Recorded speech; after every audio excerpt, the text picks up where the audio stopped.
पाकिस्तान के विरुद्ध चल रही ऑपरेशन सिंदूर के अंतर्गत जिला प्रशासन ने शनिवार की सुबह रेड अलर्ट की घोषणा के बाद स्थानीय प्रशासन सक्रिय दिखाई दिया। वहीं कई व्यापारियों ने अपनी दुकानें नहीं खोली और बाजारों में लोगों की आवाजाही भी कम रही, लेकिन थोड़ी देर बाद ग्रीन अलर्ट जारी कर दिया गया। इसके पश्चात बाजार की दुकानें खुलने लगी तथा लोगों की चहल पहल और दिनों के मुकाबले कम रही। रेड अलर्ट को लेकर एसडीएम रामकुमार वर्मा के निर्देश पर तहसीलदार सज्जन कुमार लाटा, सीआई दिलीप सिंह बाजारों में गश्त करते हुए लाउड स्पीकर के माध्यम से घोषणा कर लोगों को घरों में ही रहने की हिदायत दी। पुलिस की अलग अलग गाड़ियां क्षेत्र में अलग अलग स्थानों पर गश्त करती हुई देखी गई तथा आमजन से जरूरी कार्य होने पर ही बाहर निकलने का आह्वान किया। ऑपरेशन सिंदूर के अंतर्गत भारत पाकिस्तान के बीच बढ़ रहे तनाव के चलते क्षेत्र में छुट्टी आए आर्मी व बीएसएफ के जवान भी वापस अपने अपने स्थानों के लिए रवाना हो गए। राजकीय धन्वंतरी औषधालय में शनिवार को एक विशेष शिविर का आयोजन किया गया, जिसमें स्काउट, एनएसएस, एनसीसी, होमगार्ड के लगभग 310 कार्यकर्ता उपस्थित हुए। एसडीएम रामकुमार वर्मा ने बताया कि वर्तमान में भारत पाकिस्तान के बीच बढ़ रही तनाव को देखते हुए इन संगठनों के कार्यकर्ताओं को जागरूक किया जाना जरूरी है, इसलिए इस तरह का शिविर आयोजित किया गया है। बीसीएमओ डॉक्टर मनीष तिवारी ने बताया कि डॉक्टर वीरेंद्र वर्मा व डॉक्टर शिवेंद्र सिंह राठौड़ ने फर्स्ट एड एवं सीपीआर के संदर्भ में विस्तृत जानकारी देते हुए डेमो दिया। बमबारी के दौरान हताहत होने वाले लोगों को 4 श्रेणियों में बांटकर उनके उपचार के लिए कैटेगरी के संदर्भ में बताया। तिवारी ने बताया कि ब्लैक कैटेगरी में मृतकों को शामिल किया जाता है तथा ग्रीन कैटेगरी में वे लोग होते हैं जिनकी हल्की चोट आई है और वे आसानी से चल पाते हैं। येलो कैटेगरी में उनसे ज्यादा जख्मी लोगों को शामिल किया गया है तथा रेड कैटेगरी में वे लोग होते हैं जिन्हें 5-10 मिनट में उपचार दिया जाना जरूरी होता है, नहीं तो वे लोग मर सकते हैं। कार्यक्रम को स्काउट गाइड संघ के प्रधान संतोष कुमार इंदौरिया, सचिव नरेंद्र स्वामी सहित कई वक्ताओं ने संबोधित किया। वैद्य लक्ष्मीनारायण शर्मा के संचालन में हुए कार्यक्रम में काफी संख्या में स्काउट शिक्षक उपस्थित थे। आज एनसीसी के, एनएसएस के, स्काउट एंड गाइड के, होमगार्ड के जो हमारे जवान हैं और जो जागरूक नागरिकगण हैं, उन सबको यहाँ पर बुलाया था ट्राई एज का प्रशिक्षण देने के लिए, सीपीआर की ट्रेनिंग के लिए और फर्स्ट एड की ट्रेनिंग देने के लिए, ताकि संकट के समय में यदि कहीं कोई कैजुअलिटी होती है तो नागरिक इस बारे में अवेयर रहें कि उनको प्राथमिक स्तर पर देश की सेवा के लिए, नागरिकों की सेवा के लिए क्या क्या कदम उठाने चाहिए। अगर हम ट्राई एज का प्रशिक्षण ठीक से दे पाएंगे और फर्स्ट एड का और सीपीआर का प्रशिक्षण हम पब्लिक तक ठीक से पहुंचा पाएंगे तो हमें पूरा भरोसा है कि नागरिकों के सहयोग से हमारे पास हॉस्पिटल में भीड़ कम होगी और हम जनता को अच्छी सेवाएं दे पाएंगे। नागरिक किसी भी अफवाह पर ध्यान नहीं दें। जो यूनिफाइड कमांड से जिला स्तर से, राज्य स्तर से जो आदेश प्रसारित किए जाते हैं वो औपचारिक रूप से प्रसारित किए जाते हैं और वो जो आदेश हैं वो जिला कलेक्टर महोदय से या एसपी सर की ओर से और उपखंड स्तर पर उपखंड अधिकारी की ओर से या फिर डिप्टी एसपी की ओर से आदेश प्रसारित किए जाते हैं, वही मान्य होंगे। इसके अलावा यदि कोई व्यक्ति अफवाह फैलाता हुआ पाया जाएगा और भले कोई उकसावे की कोई कार्रवाई करता हुआ पाया जाएगा, चाहे वो ऑडियो हो या विजुअल हो या किसी मैसेज के थ्रू हो, तो उन लोगों के खिलाफ हम कानूनी कार्रवाई करेंगे। उसके लिए अभी हमने ट्रेनिंग में भी बताया था, आज लगभग 1-1.5 घंटे तक के लिए रेड अलर्ट का समय था। हमारे पास ये मैसेज आया था कि रेड अलर्ट का टाइम है, तो पब्लिक को निर्देशित करवाएं, उनको निवेदन कराएं कि पैनिक नहीं हो और इसके साथ साथ वो समूह में, झुंड में, भीड़ में इकट्ठे नहीं रहें, अपने घरों में रहें, अनावश्यक कामों के लिए बाहर नहीं निकलें। इसके लिए हमने पुलिस से, तहसीलदार से, नगर पालिका की ईओ के माध्यम से, लाउड स्पीकर जो मंदिर और मस्जिदों में लगे हुए हैं उनके माध्यम से यह मैसेज करवाया था पूरे क्षेत्र में, उपखंड क्षेत्र में, कि लोग अपने घरों में रहें रेड अलर्ट के समय में। अब ग्रीन अलर्ट हो चुका है, अब लोग मार्केट में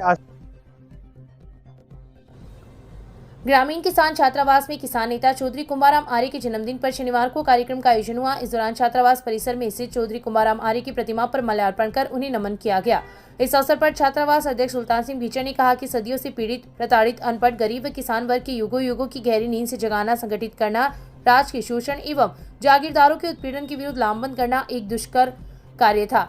इस असंभव को संभव बनाना चौधरी कुंभाराम के हाथों में था। किसान वर्ग के हितैषी एवं जीवन पर्यंत किसानों के हितों के लिए संघर्षरत रहने वाले आर्य के जीवन से हमें प्रेरणा लेनी चाहिए। इस अवसर पर रामेश्वर लाल डुडी, गोविंद राम ढाका, हरलाल सिंह रुहेला, सोहनलाल छबरवाल, नानूराम बीड़ा, भागीरथ मलखीचर, सुरेश न्यौल, बजंगलाल बिसू, भंवरलाल पूनिया, बानाराम पूनिया, मीरा खिलेरी सहित कई विद्यार्थी उपस्थित थे। जयपुर एवं बीकानेर जैसे बड़े शहरों में मिलने वाली स्वास्थ्य सेवाएं अब रतनगढ़ में भी उपलब्ध। बीकानेर के प्रसिद्ध डॉक्टर शाश्वत दत्त मेहता रविवार को रतनगढ़ की बीरा मंदिर के पास स्थित भामा मेडिकल एवं जनरल स्टोर पर दोपहर 12 से 2 बजे तक अपनी सेवाएं देंगे। नाक, कान व गला रोग विशेषज्ञ डॉक्टर मेहता दूरबीन द्वारा जांच कर उपचार करेंगे। इसके अलावा सुनने की जांच, स्पीच थेरेपी, हकलाना, तुतलाना, सभी प्रकार की कान की मशीन व जांच की सुविधा भी उपलब्ध रहेगी। कान में घंटियों की आवाज आना, कान में सीटी बजना, जन्मजात सुनने व बोलने में देरी, दूर की आवाज सुनने में समस्या से ग्रसित रोगी मिले। वहीं ऑडियोलॉजिस्ट डॉक्टर दीपक धाधीज दोपहर 1 से 3 बजे तक भामा मेडिकल पर अपनी सेवाएं देंगे। सुनने की मशीन का ट्रायल निःशुल्क रहेगी। सुनने की मशीन पर आकर्षक डिस्काउंट। कान में घंटियों की आवाज आना, सीटी बजाना, हकलाना, तुतलाना, बोलने की समस्या जैसी समस्याओं के निदान के लिए संपर्क करें। स्थान भामाशाह मेडिकल एवं जनरल स्टोर, बीरा के मंदिर के सामने, अगुणा बाजार, रतनगढ़।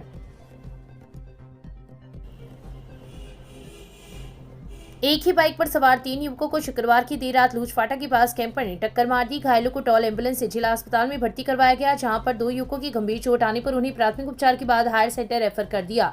सूचना पर पुलिस जिला अस्पताल पहुंची तथा घटना की जानकारी ली। मामले के अनुसार शहर के वार्ड संख्या 14 निवासी 27 वर्षीय किशन पुत्र श्याम सुंदर स्वामी, 27 वर्षीय अनुज पुत्र चंपालाल अग्रवाल निवासी आतिशविद्या मंदिर के पास एवं शहर का ही श्रीराम भाटी एक ही बाइक पर सवार होकर लूजफाटा से संगम चौराहा की तरफ आ रहे थे। वहीं कैंपर सालासर से रतनगढ़ की तरफ आ रही थी कि फाटा के पास बाइक के टक्कर मार दी, जिससे बाइक पर सवार तीनों युवक घायल हो गए। घायलों को जिला अस्पताल में भर्ती करवाया, जहां पर अनुज व किशन की गंभीर चोट आने पर उन्हें हायर सेंटर रेफर कर दिया। वहीं श्रीराम को प्राथमिक उपचार के बाद छुट्टी दी।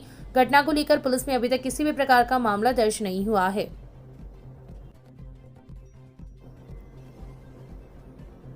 एक युवक ने मारपीट करने तथा उसके पर्स से 5,000 रुपए निकालने का मुकदमा शनिवार को पुलिस में दर्ज करवाया है। पुलिस ने बताया कि 35 वर्षीय पवन प्रजापत निवासी अजीसर तहसील सदाशय ने रिपोर्ट दी कि 9 मई को वह उसके चाचा भंवरलाल के लड़के की बारात में अजीसर से पड़िहारा बोलेरो गाड़ी लेकर आ रहा था। जैसे ही उसकी गाड़ी चैनपुरा के पास पहुंची तो गाड़ी में डीजल नहीं होने के कारण पीछे आ रही गाड़ी को रुकवाकर उसमें सवार मनोज जाट, बाबूलाल जाट व धर्मेंद्र जाट निवासी अजीसर को डीजल लाने के लिए कहा तो ये लोग गाली गलौज करते हुए वहां से चले गए। जैसे ही वह अपनी गाड़ी लेकर पड़िहारा पहुंचा तो इन तीनों ने अपनी गाड़ी को उसकी गाड़ी के आगे लगा दिया तथा 7-8 लोगों को और बुला लिया और इन लोगों ने उसके व उसके भाई पवन के साथ मारपीट की और उसके पर्स से 5,000 रुपए भी निकाल लिए। पुलिस ने मुकदमा दर्ज कर जांच शुरू कर दी है। राजदेसर कस्बे की वार्ड संख्या 13 स्थित रेगड़ चौक में गैस सिलेंडर से हुई रिसाव से शनिवार की सुबह हादसा हो गया तथा मां व बेटी झुलस गई। घायलों को राजदेसर अस्पताल में भर्ती करवाया गया, जहां से उन्हें प्राथमिक उपचार के बाद बीकानेर रेफर कर दिया। महिला की हालत गंभीर बताई जा रही है। मिली जानकारी के अनुसार रेगड़ चौक निवासी राजेंद्र रेगर के मकान में गैस सिलेंडर खुला रहने के कारण गैस का रिसाव हो रहा था। सुबह जब महिला ने जैसे ही रसोई की लाइट जलाई तो अचानक आग भभक उठी। शोर मचाने पर महिला का पति राजेंद्र मौके पर पहुंचा तथा आग को बुझाने का प्रयास किया। इसी दौरान 30 वर्षीय महिला रामेश्वरी देवी तथा उसकी बेटी चंदा आग की चपेट में आ गई तथा झुलस गई। दोनों को राजदेसर अस्पताल में भर्ती करवाया गया, जहाँ पर मां व बेटी को प्राथमिक उपचार के बाद बीकानेर रेफर कर दिया। डॉक्टरों के अनुसार महिला 50% तक झुलस गई। सूचना पर पुलिस भी मौके पर पहुंची तथा घटना की जानकारी ली। ये हमारे वार्ड नंबर 13 रेगर बस्ती की घटना है। सुबह 6 बजे की घटना है। जब ये आप देख सकते हो ये गैस सिलेंडर रिसाव हो गया था तो इसके कारण इसमें आग लग गई और सुबह जैसे ही ये गृहिणी उठ के आई और लाइट को चालू किया तो उसमें आग पकड़ ली, जिससे एक महिला झुलस गई और उनकी बच्ची है वो भी झुलस गई है, जिससे राजदेसर अस्पताल के अंदर भर्ती करवाया था। वहाँ से उन्हें रेफर कर दिया गया है बीकानेर के लिए। तो बीकानेर में आईसीयू रूम में उन्हें भर्ती करा दिया गया है और महिला करीबन 50-60% झुलस चुकी है और उनका इलाज चल रहा है। तो हम सभी से ये निवेदन करते हैं कि इस प्रकार से आगे घटना ना हो, तो अपने घर में इस तरीके से ध्यान रखें कि वापिस इस तरीके से पुनरावृत्ति ना हो, क्योंकि आज हर घर में गैस सिलेंडर रहता है। तो उससे हम लापरवाही ना बरते, छोटी सी लापरवाही के कारण बड़ी दुर्घटना हो सकती है। तो इससे यही अपील करते हैं कि सभी अपने घरों में ध्यान रखें ताकि आगे से इस प्रकार से घटना। न्यायालय परिसर रतनगढ़ में वर्ष 2025 की द्वितीय राष्ट्रीय लोक अदालत का आयोजन आज दिनांक 10 मई 2025 को राजस्थान राज्य विधिक सेवा प्राधिकरण तथा जिला विधिक सेवा प्राधिकरण चूरू के निर्देशानुसार किया गया। राष्ट्रीय लोक अदालत हेतु अपर जिला एवं शीर्ष न्यायाधीश सुरेंद्र कोशी के निर्देशानुसार बेंच का गठन किया गया, जिसमें अतिरिक्त मुख्य न्यायिक मजिस्ट्रेट अरुण चांगिड़ को बेंच का अध्यक्ष बनाया गया।